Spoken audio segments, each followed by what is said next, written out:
బాధతో కృంగిన నేస్తమా, గురిలేని బ్రతుకుతో అలసిన ప్రాణమా,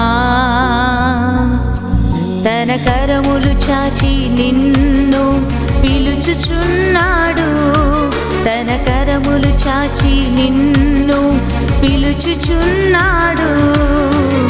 ఆదరిస్తాడు, ఆదరిస్తాడు యేసు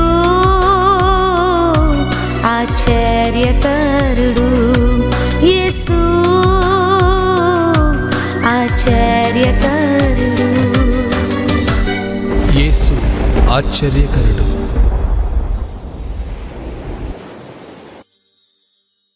ప్రైజ్ ది లార్డ్. యేసు ఆశ్చర్యకరుడు అనుదిన వాగ్దానం. ఇదే కాలంలో దేవుని వాక్యాన్ని చదువుకుందాం. నహూము పుస్తకము 1వ అధ్యాయం 7వ వచనాన్ని చదువుతున్నాను. యెహోవా ఉత్తముడు, శ్రమదినమందు ఆయన ఆశ్రయదుర్గము, తనయందు నమ్మిక ఉంచు వారిని ఆయన ఎరుగును. దేవునికి మహిమ కలుగును గాక. దేవుని బిడ్డలారా, దేవుడు ఉత్తముడు.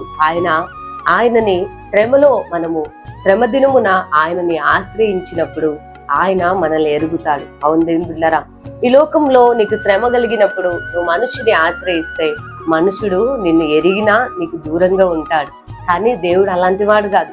దేవుడు నువ్వు శ్రమ దినమున ఉన్నప్పుడు దేవా నీవే నా ఆశ్రయం అని ఆయనని ఆశ్రయ దుర్గముగా నీవు ఉంచుకున్నప్పుడు ప్రభువు నిన్ను ఎరుగుతాడు. అంటే దేవుడు నిన్ను ఎరిగినాడు అంటే ఏంటో తెలుసా? ప్రభువు నిన్ను చూస్తున్నాడు అని అర్థం. ఆయన నిన్ను చూశాడు అంటే నీ శ్రమ నుండి ఆయన నిన్ను విడిపిస్తాడు. అందుకే వాక్యం సెలవిస్తుంది, యెహోవా ఉత్తముడు అని అంటున్నాడు. దేవుని బిడ్డలారా, ఇదే కాలమున శ్రమలో నువ్వు ఉండొచ్చు, శ్రమ దినములు నువ్వు అనుభవిస్తున్నావేమో. అయితే నువ్వు మనుషులను చూసి కృంగిపోవద్దు, కానీ దేవుని యందు నువ్వు నమ్మిక ఉంచినట్లయితే ఆయన నిన్ను ఎరుగుతాడు, ఆయన నిన్ను విడిపిస్తాడు, ఆయన నిన్ను రక్షిస్తాడు, ఆయన నీకు సహాయపడతాడు. ఎందుకంటే మనం ఆరాధిస్తున్న దేవుడు. దేవుని బిడ్డలారా, ఇదిగో శ్రమ నుండి విడిపించేవాడు ఆయన నిన్ను. కాబట్టి ఇదే కాలమున ఆయన నిన్ను ఎరిగి ఉన్నాడు. లోకంలో మనుషులు నిన్ను ఎరగలేదా? మనుషులు నీకు దూరంగా ఉన్నారా? నీ అనుకున్న వారందరినీ విడిచిపెట్టారా? అయినా నువ్వు భయపడొద్దు, ఎందుకంటే దేవుడు నిన్ను ఎరిగి ఉన్నాడు. నీ పరిస్థితిని అంతటిని మార్చగల సమర్థుడు. ఒక యోసేపుని తీసుకున్న, బబులోను దేశంలో ఉన్న ముగ్గురు భక్తులను మనం తీసుకున్నా, దానియేలుని మనం తీసుకున్నా, పౌలుని, ఇలా బైబిల్ గ్రంథంలో అనేక మంది దేవుడు వారిని ఎరిగినప్పుడు వారి శ్రమ దినమున దేవుడు వారిని విడిచిపెట్టలేదు. దేవుడు వారిని లేపాడు, పట్టుకున్నాడు.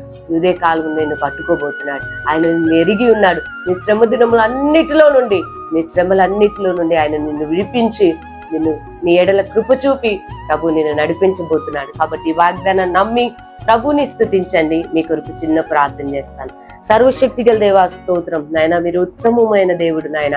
మీ అందు నమ్మిక ఉంచు వారిని శ్రమ దినమున అయ్యా, శ్రమ కలిగినప్పుడు అయ్యా, నిన్ను ఆశ్రయించినప్పుడు మీరు ఎంత మాత్రం కూడా విడిచిపెట్టారయ్యా. మీరు ఎరిగిన దేవుడు, మీరు విడిపించే దేవుడు.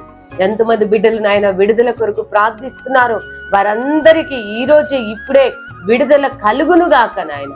ఉత్తమమైన దేవా, వారి జీవితాల్లో, వారి కుటుంబాల్లో ఆశ్చర్యమైన కార్యాలు జరిగించి మహిమ పొందమని యేసు నామంలో ప్రార్థిస్తున్నాను తండ్రి. ఆమేన్. దేవుడు మిమ్మల్ని దీవించునుగాక.